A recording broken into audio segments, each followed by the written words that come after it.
lecture plus de sociologue. Et puis le discours de... oui, ça y est, Loïc Brunin, plus sur l'attitude de l'Église, au nom de l'Évangile. Bon. Et avec les questions qui ont suivi et le petit débat qu'on a eu. Bon. Alors ce soir, on continue ce cheminement en essayant de retirer des choses, des interrogations ou des convictions qui vont nous animer demain pour essayer de voir comment ça impacte notre pastoral auprès des personnes divorcées ou avec les personnes divorcées. Voilà. Alors ce soir, donc, il y a Oran, je te laisse te présenter.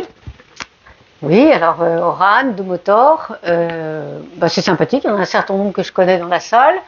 Pour ceux qui ne me connaissent pas, je suis théologienne moraliste.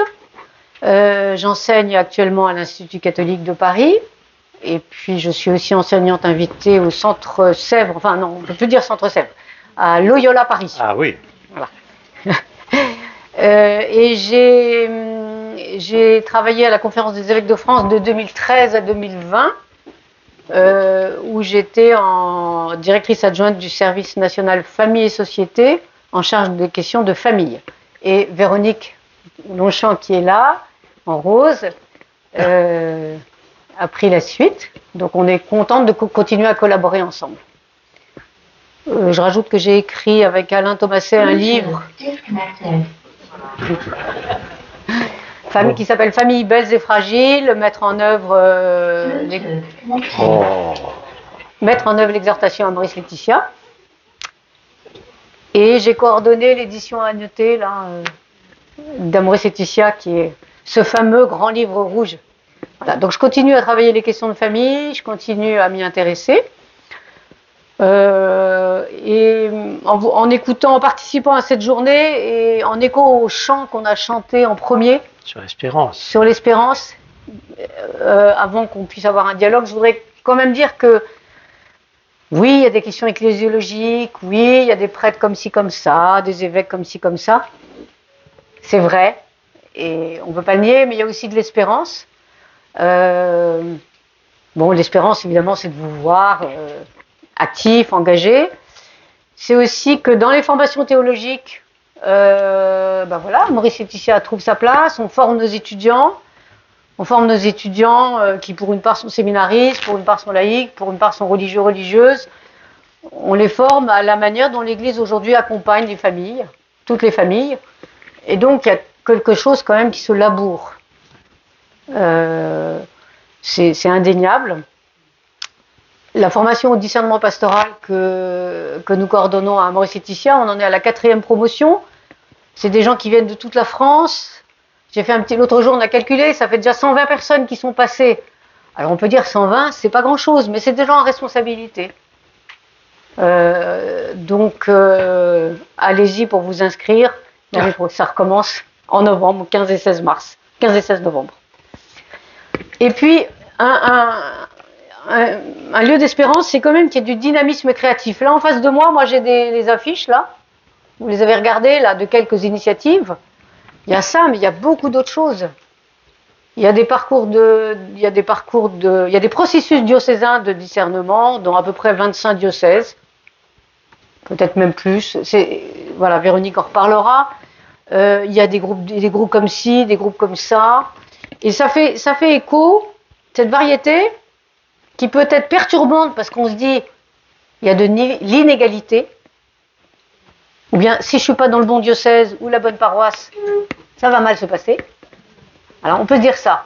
Mais en même temps, je relisais le préambule d'Amoris Laetitia. Qu'est-ce qu'il nous dit ? Voilà, au numéro 2, c'est le début.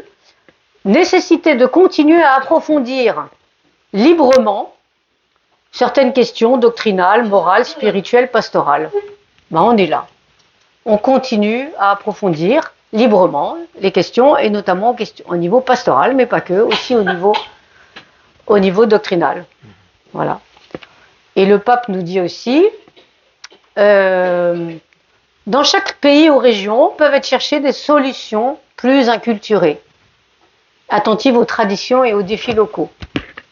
Alors il se passe des choses chez vous, voilà, et à partir de ça, on peut construire des solutions. Donc ça donne de l'espérance. Voilà, je voulais quand même dire ça en introduction. Christophe, est-ce que tu pourrais réagir sur ce que tu as entendu cet après-midi? Tout à fait. Donc moi j'étais vraiment merci pour cette invitation parce que à la fois j'ai présenté des choses que je présente à mes étudiants, on va dire, donc aussi. Mais du coup j'ai été aussi attentif à tout ce qui s'est échangé aujourd'hui. J'ai trouvé vraiment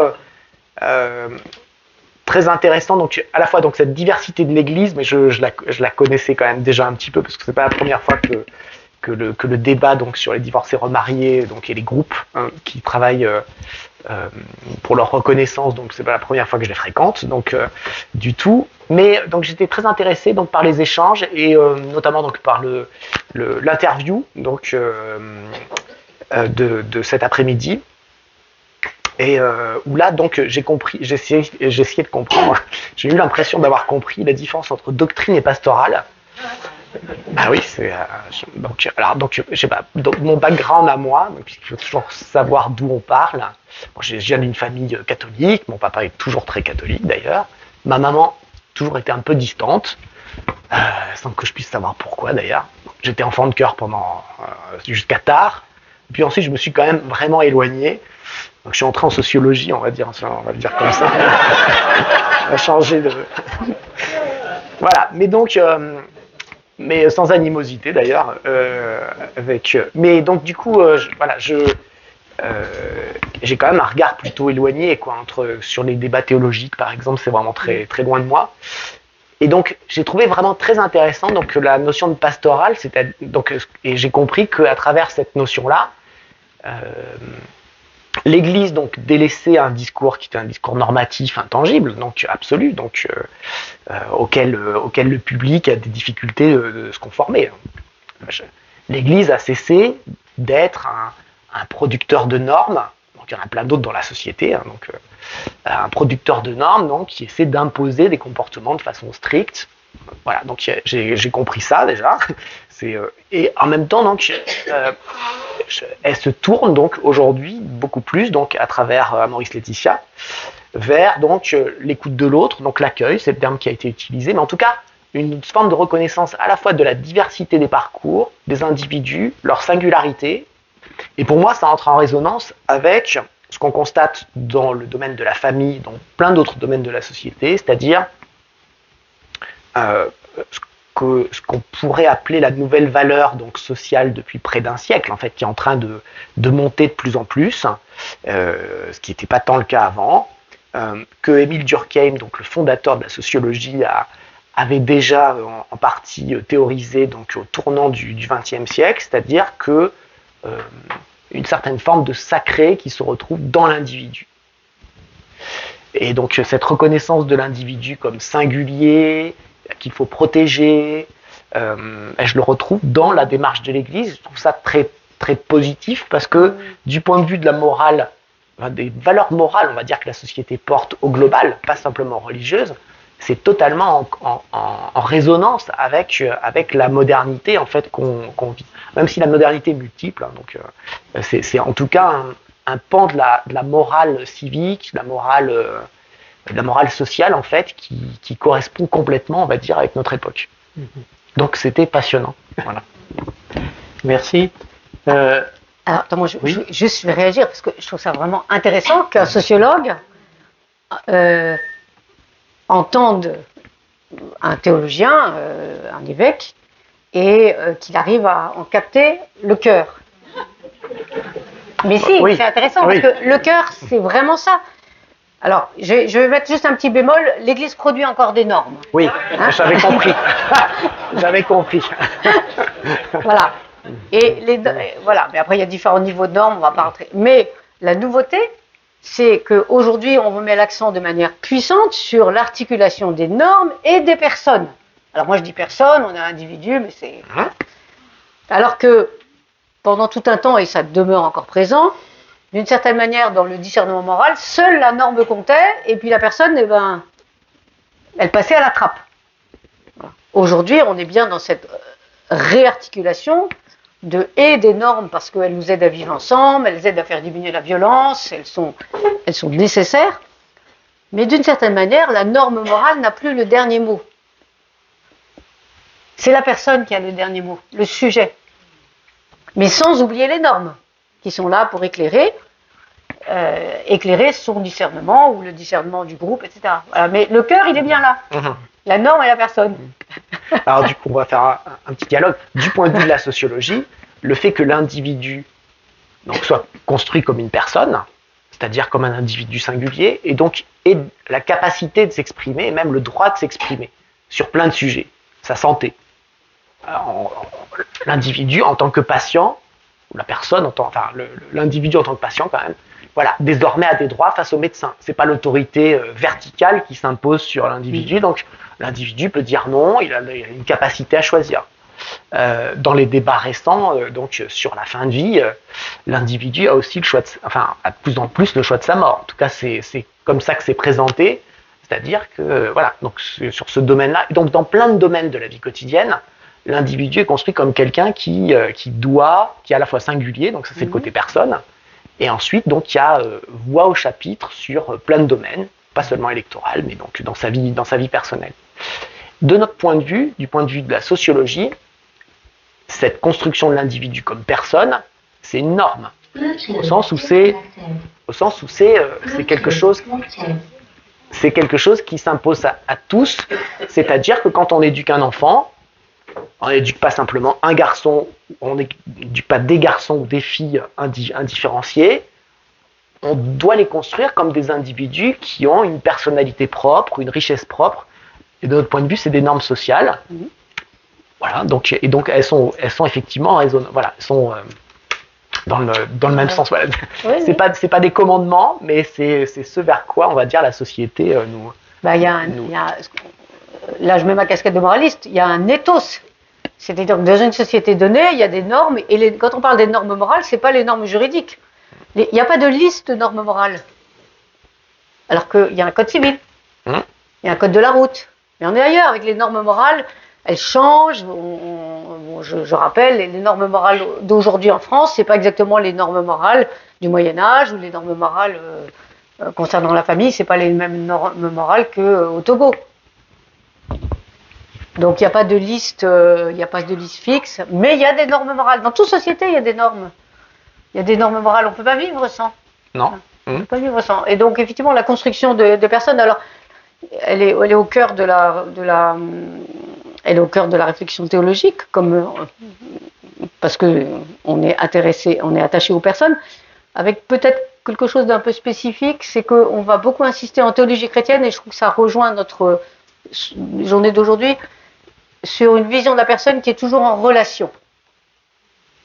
Il y a une insistance forte, et donc pour penser les questions autour du mariage, de la famille, du divorce, on ne pense jamais à un individu isolé.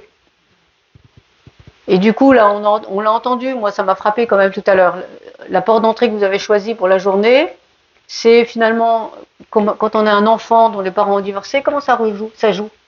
C'était pas la porte d'entrée du couple. C'était original et intéressant de commencer comme ça, de se dire, un enfant, oui, il n'est que l'enfant, c'est pas le couple, c'est pas lui qui divorce, mais c'est lui qui le vit. Il le vit parce qu'il est en relation avec ses parents. Et donc la question, l'anthropologie catholique, c'est une anthropologie relationnelle, on a coutume de dire ça, donc d'un sujet, un individu qui n'est pas isolé, qui n'est jamais autarcique, et quand il discerne, quand il décide, quand il choisit, on va dire qu'il le fait en conscience. Vous savez, conscience, c'est ce trésor de la théologie catholique, mais la conscience, elle n'est jamais isolée non plus. La conscience, elle se réfère déjà à des normes, elle demande conseil, il y a plein de manières de nourrir sa conscience. C'est pas une conscience qui nous dit « Ah, j'ai ma conscience pour moi et ça me suffit ».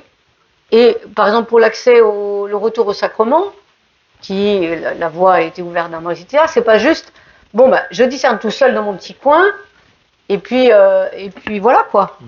On discerne de manière relationnelle.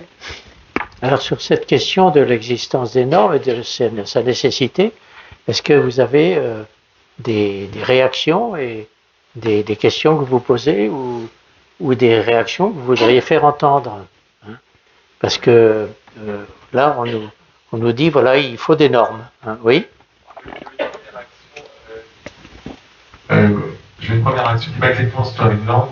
Et Christophe, à un moment, tu dis, le christianisme rejoint la sociologie, finalement, voit aimer la personne au centre. Je me demande si c'est pas la sociologie, c'est-à-dire si c'est pas en réalité le primat de la personne dans les civilisations, il trouve ses racines dans le christianisme. C'est la seule religion qui met l'homme dans les civilisations primitives. Le groupe prime parce qu'il faut bien que le groupe survive collectivement. Donc le groupe prime.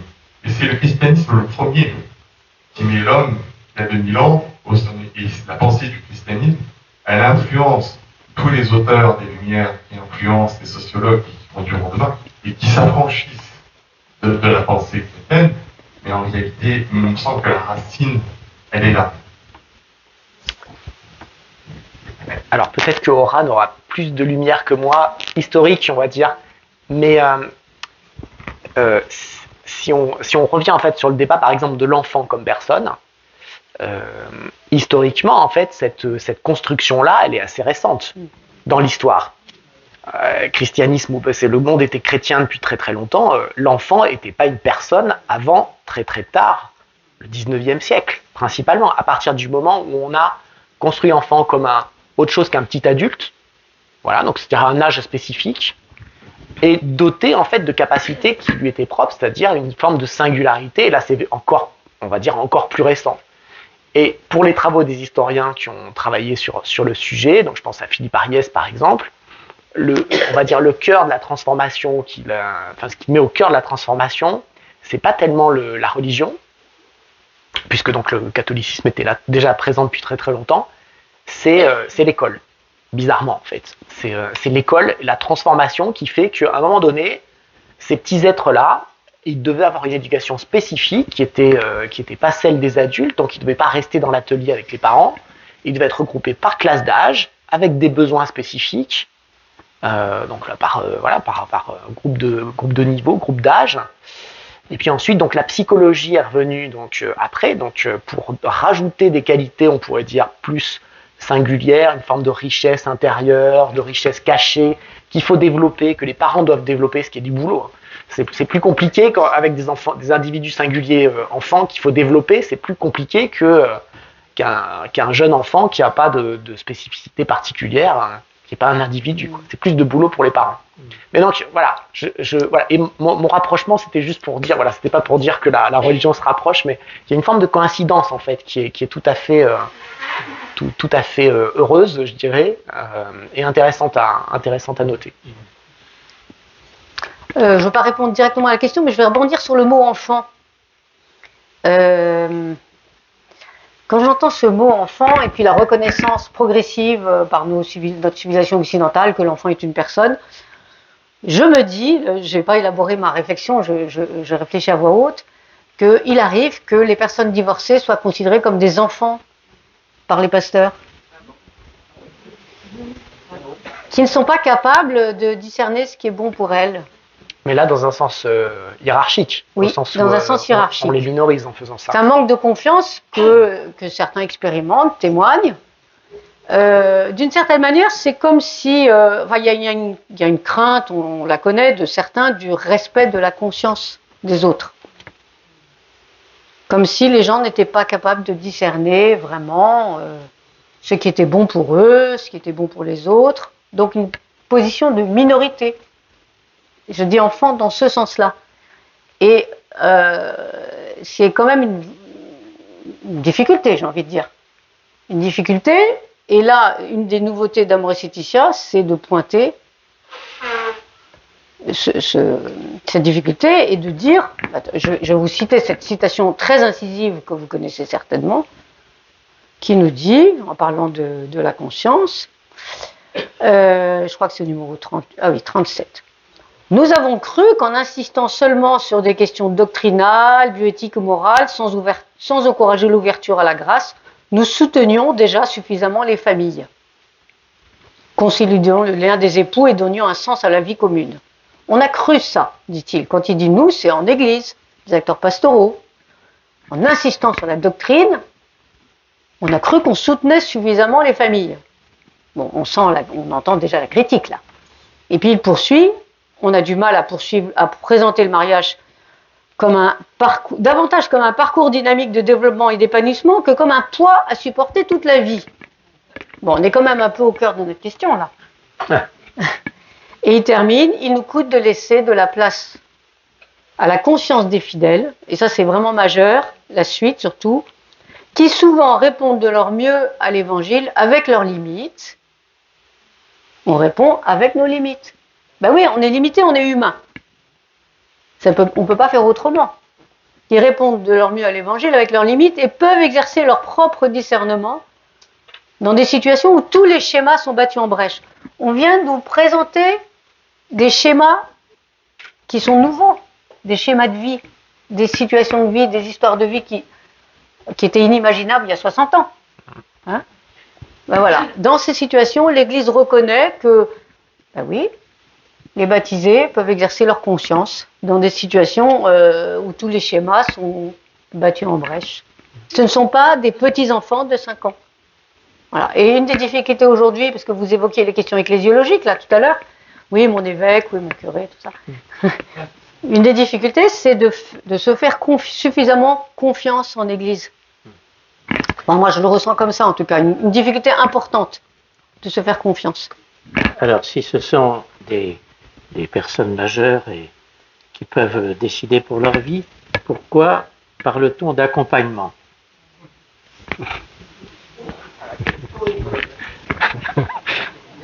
Alors, avant les 3 verbes accompagner, discerner, intégrer, il y a le verbe accueillir qui est de l'ordre de l'évidence, qui est différent de l'accompagnement, et on rajoute le verbe écouter. Écouter. Accueillir, écouter. Ça dit une posture. Hein. Accueillir, écouter, accompagner, discerner, intégrer. Alors, accompagner, discerner, intégrer, c'est 3 verbes mis en avant par le pape François comme nouveau style pastoral, notamment pour les situations de divorce et de remariage, mais au-delà, pour toutes les situations compliquées, et donc ça fait pas mal en fait. Ça fait pas mal de situations. Pourquoi est-ce qu'il faut accompagner ? Et puis qui accompagne, on pourrait dire ? C'est une question différente. Hein ? Oui. Il faut accompagner parce que, justement, on n'est pas seul. Justement, nous sommes des personnes de relation. Et donc, s'accompagner les uns les autres, c'est faire preuve de sollicitude les uns pour les autres. C'est l'huile, là, Jean-Luc Brunin, non, c'était Thierry qui parlait de quelle huile. S'accompagner les uns les autres, c'est se permettre d'être plus souple, avec de l'huile bienfaisante, en fait. L'accompagnement, c'est d'abord ça pour moi. C'est une proximité, parce qu'on est embarqué dans la même galère on est dans la même. On est tous humains et on est créé pour les autres, pour soi, mais pour les autres. Donc l'accompagnement, c'est dans ce sens-là, et c'est certainement pas pour dire à l'autre ce qu'il doit faire. Il faut peut-être le rappeler. L'accompagnement, c'est pas de la direction. L'accompagnement, c'est pas de l'ordre, c'est pas de la décision pour l'autre, c'est marcher ensemble. On peut prendre toutes ces images-là, vous connaissez bien. Alors du coup, qui accompagne ? C'est tout le monde en étant formé. Si c'est de l'accompagnement au fort interne, il faut être un peu formé, il faut aussi être supervisé, enfin toutes ces choses-là, vous le savez bien. Et après, il y a aussi l'accompagnement moins poussé, enfin moins technique si je puis dire, c'est aussi l'accompagnement dans l'ordinaire des jours. C'est offrir de l'écoute à l'autre, dans les situations de vie ordinaire. Voilà, donc il y a plusieurs sortes d'accompagnement, bien évidemment. Voilà. Oui. Je sais pas si... Ça fait écho, hein, donc je trouve qu'on on n'a rien préparé. On n'a rien préparé, hein, donc c'est un pro total, mais c'est pas grave. Nous n'avons rien préparé. Voilà. Mais on est posé là où on est. Ouais, mais en fait, on est posé, mais ça fait quand même vraiment écho. Donc, si on se réfère au domaine de la famille, plutôt que que le domaine de l'Église, en fait, du côté de la famille, les travaux récents dans mon laboratoire, donc par exemple, mon collègue, celui qui m'a formé d'ailleurs, donc François de Saint-Gly, que vous devez connaître, donc a fait un livre il y a 15 ans, donc, où il parlait du travail de parents. Et le travail de parents, en fait, donc vis-à-vis des enfants, donc il y a une part historique de hiérarchie. En fait, le parent, il est supérieur à l'enfant. L'enfant, il est petit. Voilà, comme les fidèles peuvent être petits face au directeur de conscience. Donc, c'est un peu la même chose. Donc, on l'appelle mon père. Donc, voilà. Donc, les parents, ils sont en haut, les enfants sont en bas. Et ce qui a changé, donc, c'est que les enfants aujourd'hui, donc, doivent être considérés comme des personnes, en même temps que la hiérarchie perdure. Donc en fait, faut faire coïncider à la fois le fait que, en tant que personne, les enfants peuvent dire moi ça me plaît pas, ce que vous avez préparé, je mange pas. Voilà, et qu'en même temps il y a une forme quand même d'obligation, les parents préparés, donc il y a une forme d'autorité entre guillemets à maintenir malgré tout. Et donc ce qui est intéressant quand même, c'est que même si la hiérarchie se maintient dans la famille, il y a quand même une forme d'affaiblissement. Le fait que l'enfant puisse dire ça me plaît pas, ou ce soir j'aimerais regarder autre chose, ou je pars dans ma chambre, je ne fais pas la soirée familiale. Bon, ça crée du bazar dans la famille. Ça veut dire que la hiérarchie, l'axe vertical en fait des relations familiales, il s'affaiblit un petit peu. Il n'est pas mort du tout, hein, vraiment. Mais disons qu'il faut s'accorder avec cette nouvelle exigence. Donc, l'accompagnement, c'est une forme en fait de hiérarchie douce. Dans un des livres de François de Saint-Gly, il présente le nouveau modèle parental en fait. Quelle est la mission des parents? Alors il y a une image rigolote parce que c'est souvent comme ça que ça marche, ça frappe les esprits. Il dit les parents désormais sont des tour opérateurs pour les enfants qui font le voyage. C'est-à-dire ils voyagent pas avec les enfants, ils laissent les enfants voyager, faire leur chemin, mais ils sont là. Et ils sont là pour, entre guillemets, accompagner. Alors, c'est pas de l'accompagnement pour le coup quotidien. Si c'est tour opérateur, c'est vrai qu'il y a un accompagnement quotidien aussi. Mais quand même, dans la grande partie du voyage que les enfants ont à faire, les parents sont pas avec eux. C'est les enfants qui font leur voyage.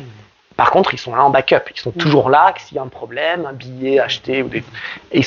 Donc, c'est une forme d'accompagnement aussi, en fait, au quotidien, dans une autre institution qui est l'institution familiale. Ouais.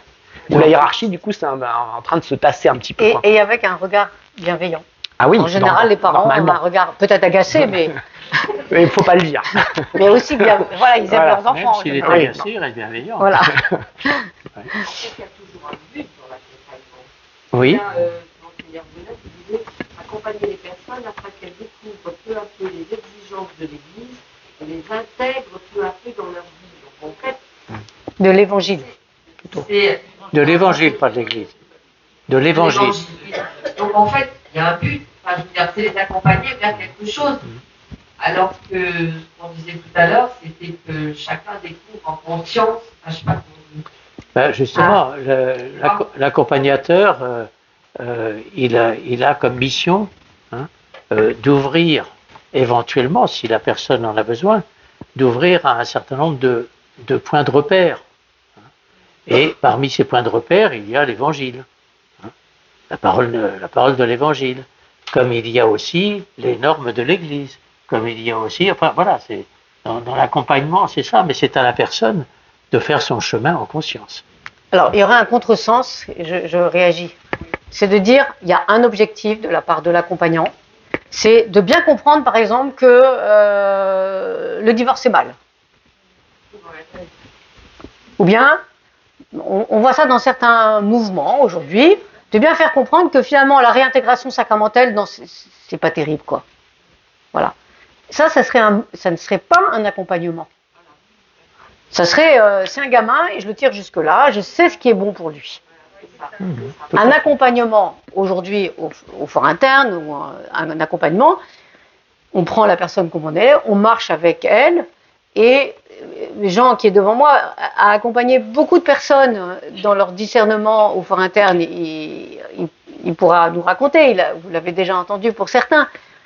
Bien sûr, il y a des balises, on va s'imprégner de la parole de Dieu, on va regarder comment la grâce de Dieu est à l'œuvre aujourd'hui dans nos vies, on va aller aussi peut-être revisiter ce qui s'est passé, enfin il y a un certain nombre de choses, mais On ne peut pas avoir un programme, si on prend l'image du tour opérateur, il ne s'agit pas de viser d'aller absolument à tel endroit.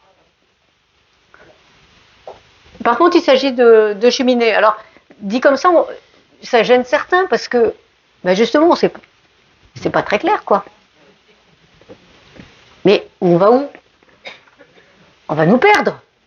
L'Église va se perdre. Voilà. Mais par contre, il s'agit bien de faire comme Abraham qui part. Je reprends l'image d'Abraham qu'on évoquait tout à l'heure. Abraham, il y va, mais il y va avec Dieu. Voilà. Il ne sait pas vraiment où il va, Abraham. Hein. Mais il part en confiance quand même. Mais est-ce que l'accompagnement, à la différence du schéma familial qui est décrit comme vertical, est-ce que l'accompagnement en Église, c'est pas toujours horizontal? Oui. Oui. L'accompagnement aujourd'hui, c'est pas du tout la direction spirituelle. Non, ce n'est pas de la direction spirituelle. D'ailleurs, le terme n'est plus employé, sauf... Elle fait bouger la personne accompagnée, elle fait bouger la personne accompagnante. Alors ça c'est un élément important. Donc déjà, oui, c'est pas de la direction spirituelle. Direction spirituelle, c'est un mot traditionnel. Ça ne se dit plus, ça. Ça, On parle d'accompagnement spirituel. Oui, mais je l'ai entendu quand même ici ou là, dans des milieux un peu traditionnels quand même. Hein. C'est marginal, mais ça existe encore un tout petit peu. Aujourd'hui, on parle d'accompagnement spirituel, avec des hommes, des femmes qui accompagnent, qui sont formés. Voilà. Mais de fait, tout à l'heure, on a parlé d'intégration. Je ne sais plus si dans les questions, on est revenu sur le verbe intégrer. Avant le dîner. Avant le dîner, là, on est revenu sur le verbe intégrer. Dans la pastorale des personnes handicapées, on préfère le mot inclusion. Voilà. Mais ne jouons pas trop sur les mots. L'idée, quand même, c'est toujours de dire ceux qu'on accompagne, en fait, ils ont quelque chose à nous apporter et nous allons changer. Voilà. Dans le monde du handicap, c'est très clair. C'est pas seulement on va adapter, on va mettre des rampes, etc., mais on va apprendre de vous. C'est le même mouvement théologique et que dans la démarche Diaconia 2013, je ne sais pas si certains avaient vécu ça, où les plus pauvres, c'est pas qu'on va s'occuper d'eux, donc là on est dans un mouvement, vous voyez, je mime avec mes mains, où on va leur apporter ce qui leur manque, mais on va recevoir d'eux. Et on va être transformés, et on va être transformés, on va tous être transformés. Voilà. Donc de fait, dans l'accompagnement spirituel, les accompagnants, ils changent aussi. Oui. Ils changent aussi. Comme dans le schéma des 40, c'est un peu vraiment l'idée qu'il faut quelque chose à nous enseigner. Oui. Alors c'est facile à dire et c'est difficile à vivre, hein, quand même. La notion de couple est montée en force au cours du XXe siècle. Auparavant, elle était très peu... Enfin, on ne parlait pas du couple. On parlait de mariage. On parlait, oui, mariage. On parlait pas de couple. Mais pas du couple. Hein. Non. Or, il y avait une forme de... Or, c'est cette notion-là qui a pris le dessus. Avec évidemment l'affaiblissement de l'institution matrimoniale, Oui. avant on était avec son mari, donc quand on parlait, le mariage faisait corps, on va dire, avec la conjugalité. À partir du moment où on pouvait être avec une personne sans être marié, il a fallu utiliser un autre mot pour désigner ces situations conjugales hors mariage. Donc le couple, on s'est dit qu'on était en couple à un moment donné, donc hors mariage. Là où le couple était pas très important, effectivement, en sociologie de la famille, en fait, donc il y a différentes théories il n'y a pas un corps de doctrine unifié, donc il y a aussi des chapelles. Oui, voilà, il y a différentes chapelles qui s'entendent plus ou moins bien. Donc il y a une chapelle par exemple qui incite beaucoup pour dire que la famille c'est d'abord en fait un axe vertical qui est l'axe de la parenté. C'est-à-dire que la famille c'est d'abord la succession des générations et la transmission en fait d'une chose commune en fait au fil des générations. Alors la chose commune c'est un nom, c'est le patrimoine, c'est une valeur globale possédée par chaque génération à tour de rôle. Ça c'est qui ça? Bon, ça c'est, on va dire, une partie des ethnologues ou anthropologues, on va dire, de la famille, insistent beaucoup sur cet axe vertical, en fait. Voilà. Je présentais pas une personne en particulier, en fait. Mais voilà. Et et d'autres insistent plus, on va dire, dans les chapelles ou dans les sensibilités, en fait, parce que c'est jamais si, vous avez raison, c'est jamais si strict que ça. Insiste plus, on va dire, sur la dimension plutôt horizontale, qui est celle du couple, en fait, ou de l'alliance, quand on parle en ethnologue. Et c'est vrai qu'historiquement, et en croyant, oui, l'alliance, oui, tout à fait, tout à fait. Et c'est vrai que le couple, historiquement, il n'a pas une existence autonome, en fait, par rapport à la parenté. Parce que donc, tout au fil des siècles, depuis que le mariage existe, en fait, alors depuis le concile, donc je vais me planter dans les conciles, évidemment, c'est pas donc le concile du 16e. Ah, 30. 30, merci. Voilà. Depuis le concile de Trente, en fait, depuis ce siècle-là, autour du concile de Trente, le mariage a été quelque chose qui était contrôlé à la fois par les familles et par l'État. Et donc, en fait, il y avait un très fort contrôle des parents sur le mariage des enfants, alors qu'auparavant, en fait, il y avait une plus grande liberté. Les enfants pouvaient se marier sans forcément demander la permission à ses parents. À partir du concile de Trente, ça s'est fermé davantage. Le mariage devait être donc et en église et devant un officier, donc un membre de l'église. Les bancs devaient être publiés, les parents devaient contrôler ou donner leur validation pour le mariage, ils pouvaient s'opposer au mariage. Et donc, historiquement, le mariage, à partir du concile de Trente en tout cas, c'est le poids des familles, c'est l'importance en fait du pouvoir des familles sur les enfants. Et donc, les enfants, généralement, ne choisissaient pas du tout leur partenaire, ils étaient que les acteurs d'une pièce qui était écrite par d'autres. À partir du 19e, la montée, on va dire, d'une forme d'idéal qui est celui de l'amour. L'amour romantique. L'amour romantique au 19e, puis on pourrait dire l'amour conjugal au fil du 20e siècle. Donc a fait se coïncider cette institution matrimoniale dans laquelle l'amour n'était pas du tout présent, puisque c'est les familles qui faisaient des alliances, on va dire, économiques. Et donc à partir du 20e siècle, il y a eu une forme de coïncidence très ponctuelle entre le couple, le mariage, et puis l'amour. Et donc, les jeunes gens qui se mariaient devaient, le plus possible, en fait, se choisir entre eux. Il y avait cette tolérance désormais qui s'est accrue au fil du siècle. Et c'est là que, effectivement, le couple, c'était encore le mariage à l'époque, est devenu particulièrement important par rapport à la parenté. Et c'est, entre guillemets, autonomisé de la parenté. Donc oui, il y a une montée en puissance, on va dire, de cette relation conjugale par rapport au reste de la parenté au fil du XXe siècle. Et cela a marqué aussi l'évolution de la théologie de l'Église. Ben oui, ça marque parallèlement. La théologie du mariage, c'est une théologie qui est en cours de réélaboration. Mais il faut bien repérer, il faut toujours faire de l'histoire en sociologie sans doute, mais en théologie aussi, et voir le tournant qu'a représenté le Concile Vatican II, puisque la formule est célèbre, le mariage à Vatican II est défini entre guillemets comme communion de vie et d'amour, alors que jusqu'à Vatican II, on est encore sur les fins premières et secondaires du mariage. Alors, je suis sûre de mon petit effet, la fin première du mariage, c'est d'avoir des enfants. La fin secondaire, c'est le remède à la concupiscence, voilà, et le soutien mutuel. Voilà. Donc il y a un renversement majeur au Concile Vatican II. Communion de vie et d'amour, et de cet amour vont naître des enfants. Et non pas les enfants comme fin première du mariage. C'est un vrai renversement. Et donc les enfants ne sont plus le devoir. En plus, on perd la notion de droit sur le corps de l'autre, qui était présent dans les textes du mariage. Le mariage ouvrait des droits sur le corps de l'autre. Le devoir conjugal. Et du coup, le devoir. Voilà. Donc le système a changé, et le système a changé parce que de fait, dans la société, on a les mouvements de spiritualité familiale qui arrivent, l'amour qui est au centre, etc., etc. Mais aujourd'hui, on est en 2024.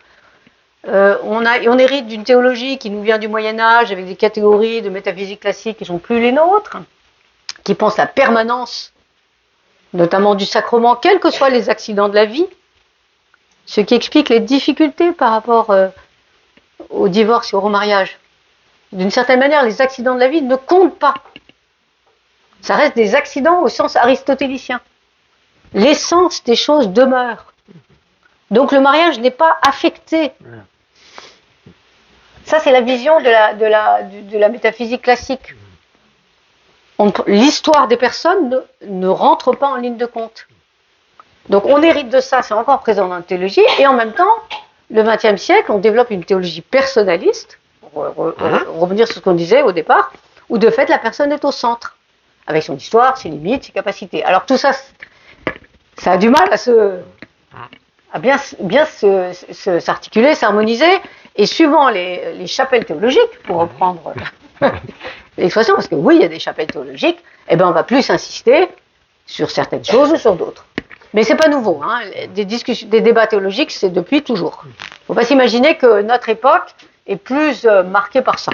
Alors Christophe, vous voulez prendre la parole encore, mais court. C'est juste j'ai juste un petit ajout en fait. Je suis très très intéressé donc de voir la transformation en fait du sens du mariage lors de Vatican II, donc il m'avait échappé, donc effectivement. Mais je trouve ça étonnant, épatant, parce qu'en fait l'amour et le mariage historiquement, le mariage catholique en fait, c'est deux mondes séparés. Il fallait surtout pas aimer son partenaire. Ah, ça c'était un peu fort quand même. Historiquement. Le surtout pas me paraît un peu. Surtout pas. Le surtout pas me paraît un peu excessif. Alors, voilà, c'était pas une condition. C'était pas une condition. C'était pas une condition. Enfin, moi je me souviens de textes. Alors c'est vrai que c'est des textes qui sont anciens. Donc effectivement, donc avec le recul des siècles, ça va paraître ridicule, mais donc je suis pas historien. Cela dit, je fais un cours sur l'histoire de l'amour. Donc je reprends des textes en fait qui sont des textes du XVIe, donc autour du Concile de Trente, où on a en fait le discours de l'Église qui dit que justement il faut pas trop aimer sa femme du point de vue sexuel, il faut pas prendre trop de plaisir donc, à la sexualité, mais surtout pas trop de sympathie, pas trop d'amour et d'effusion, on va dire sentimentale vis-à-vis de sa conjointe. Parce que c'est pas le but. Parce que le but c'est de faire des enfants. Et donc il faut le but c'est de faire des enfants et de se soutenir quand même, mais de se soutenir. Voilà, mais c'est une forme de solidarité matérielle. Le sentiment était assez pensé comme extérieur au mariage. Et du point de vue du dogme, en fait, le sentiment était pas du tout bienvenu en fait. Il intervient très tard. C'est tout à fait intéressant. Il nous reste 7 ou 8 minutes. Oui. Je rebondis sur ce que vous dites sur les débats théologiques.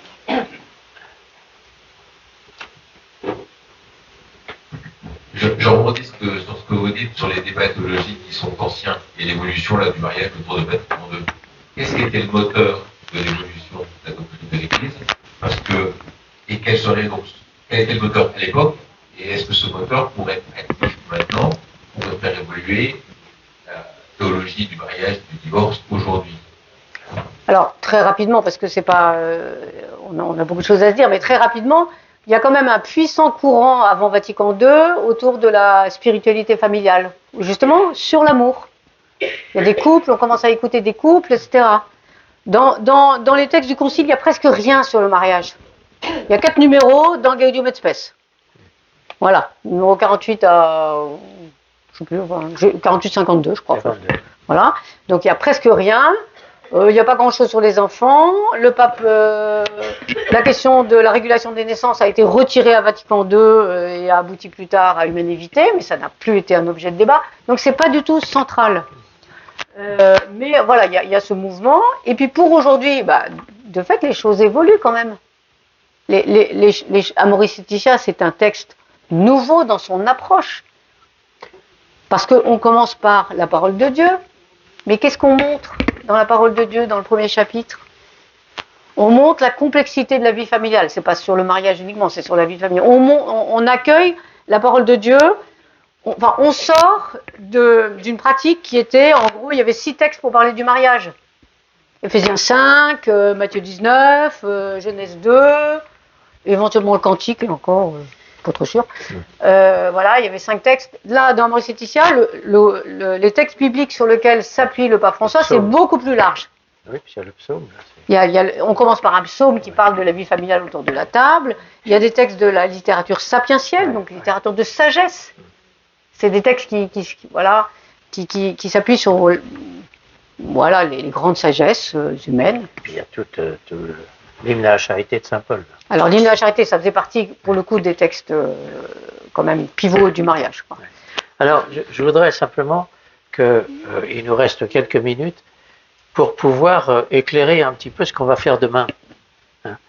En fait, toutes ces réflexions qu'on a eues cet après-midi, est-ce que ça nous ouvre déjà des pistes pour savoir comment cette évolution de la famille, cette évolution de l'Église, etc., comment elles vont transformer ou nous faire inventer de nouvelles pratiques pastorales par rapport aux personnes divorcées, avec les personnes divorcées.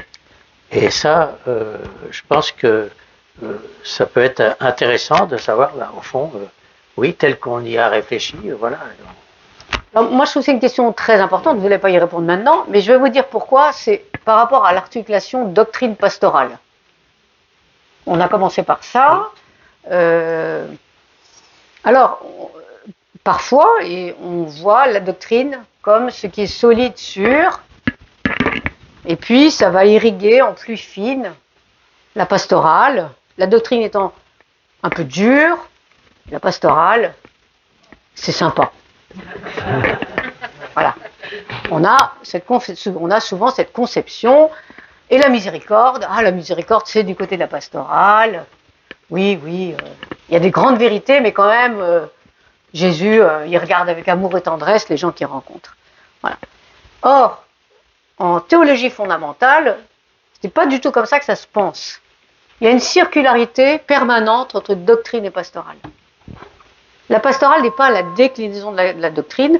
La pastorale, elle irrigue, ou elle devrait irriguer, tout le temps la doctrine. Voilà. Donc il y a un mouvement circulaire entre doctrine et pastorale. C'est pas du tout pareil.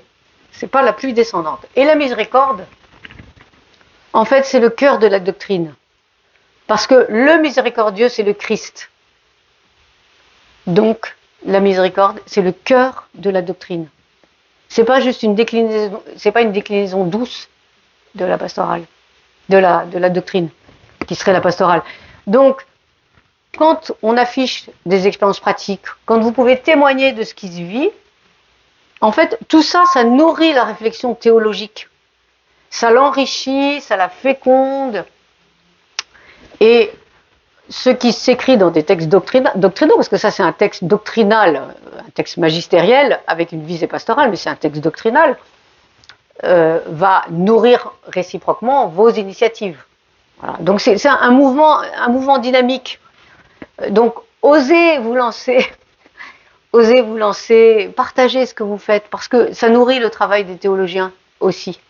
Et bien sûr, ça rend d'abord service aux personnes. Là, tu as introduit ce qui va suivre.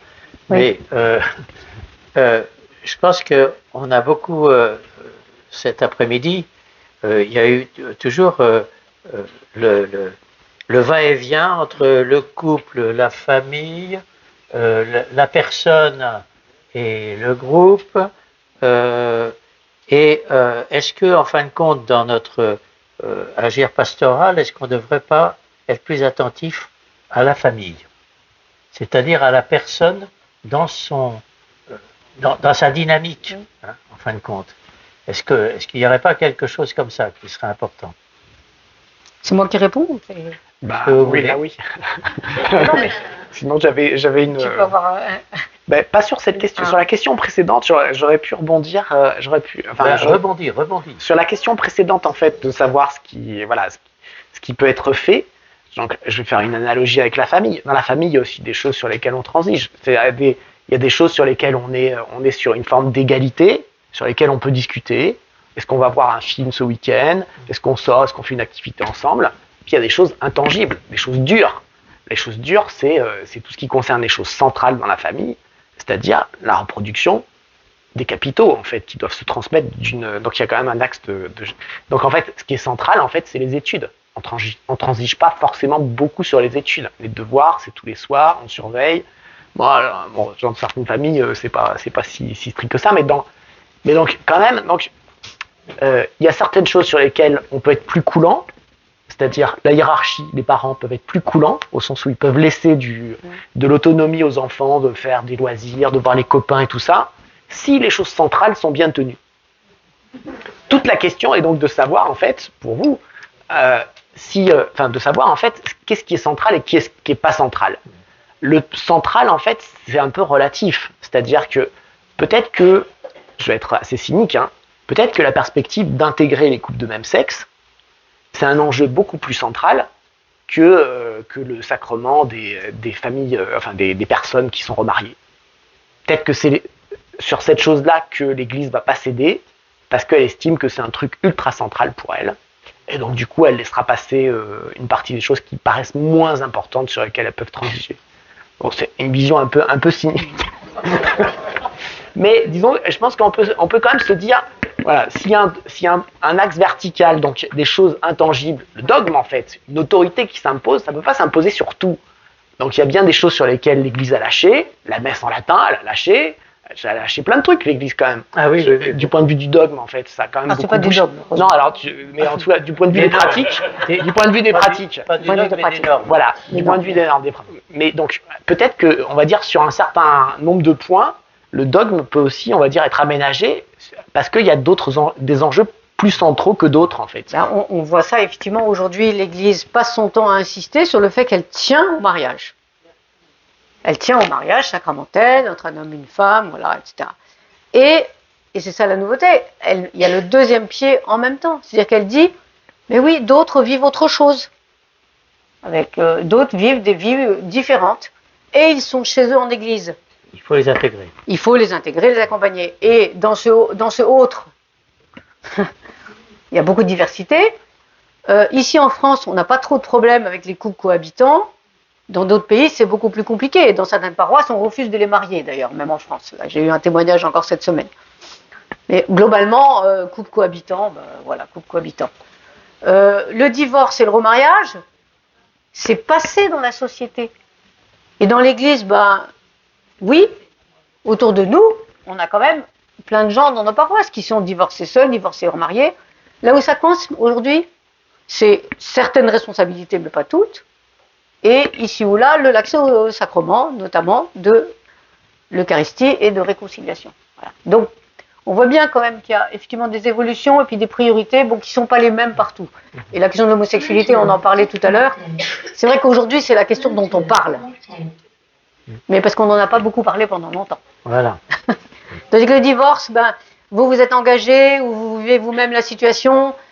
Il peut y avoir une certaine lassitude des équipes qui sont engagées parce que il n'y a pas grand monde qui vient aux réunions, mais il y a aussi des fruits magnifiques et il faut pouvoir se les dire. Voilà, Voilà. Bon. Vous avez peut-être des choses à dire, oui. Moi, ça m'intéresserait de savoir un peu plus comment aujourd'hui la pastorale, les divorcés remariés par exemple, nourrit, ruisselle sur la théologie sacramentelle.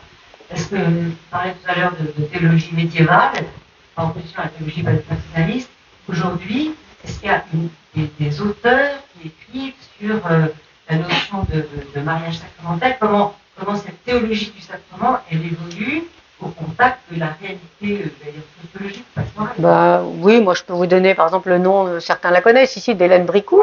Oui. Hélène Bricou, elle est théologienne de la sacramentaire et de la liturgie, elle a fait sa thèse sur le mariage, je crois que sa thèse était en vente d'ailleurs. Elle était à notre dernière rencontre, il me semble. Ici, oui, voilà, là, elle fait partie des ouais. théologiens. Comment ? Louis-Marie Chauvet a beaucoup travaillé ces questions-là. Hélène, elle continue à les travailler pour aujourd'hui et à publier en fait, et à former. C'est pour ça que son nom me vient en premier, bien sûr. Voilà. Non, il y a beaucoup de travail. Il y a beaucoup de recherches théologiques en ce moment autour du mariage, autour de la famille, autour des couples homo, etc. Et la déclaration Fiducia Supplicans d'avant Noël, qui est un peu étonnante dans la distinction entre bénédiction liturgique et bénédiction non liturgique. Voilà, parce que ça ne correspond pas à notre pratique occidentale, alors que ça correspond à la pratique d'Amérique latine. Voilà. Mais cette déclaration, elle fait partie aussi de l'émergence de nouvelles réflexions théologiques. Voilà. Donc si, il se passe des choses. Mais comme il se passe des choses, et comme il y a des pratiques pastorales, il y a aussi des résistances. C'est ça aussi. Donc il faut Alors, Pas trop s'en inquiéter. Alors, Est-ce que je peux dire un mot sur les violences conjugales ou pas? tu dis un mot. Oui, je vais dire un mot parce que c'est un sujet qui me tient à cœur et puis il y aura une formation. Véronique, tu le diras peut-être. Véronique organise l'année prochaine une formation sur les violences conjugales. Sur les violences conjugales. Je voudrais rappeler deux, trois choses évidentes. Évidemment, l'Église est contre les violences conjugales. C'est bien de le dire. Bon, voilà, première chose. Dans Amoris Laetitia, il y a plein d'annotations, voilà. Dans le Code de droit canonique de 1983, il est explicitement prévu qu'il y a une légitimité de la séparation en cas notamment de violence. On est sur un plan juridique. La question a continué à se travailler un tout petit peu en Église, mais pas énormément, mais quand même un peu. Et dans Amoris Laetitia, on est ailleurs. Le pape François, au numéro, je l'ai noté pour vous le dire, 241, j'ai dit tout à l'heure, parle non pas de la légitimité de la séparation, mais de la nécessité morale. C'est-à-dire, c'est ça qu'il est bon de faire. Donc, vous voyez bien la différence entre, bon, c'est légitime de se séparer, c'est possible, hein, c'est ça qu'il faut faire. Voilà. Donc, je le redis parce qu'il y a encore l'imaginaire de, on est mariés, quelles que soient les circonstances, on reste ensemble. Voilà. Alors, vous êtes bien formés, mais tout le monde ne le sait pas et c'est important de le redire. Voilà, on va arrêter là pour la table ronde. Merci bien d'avoir accepté de... Merci à vous.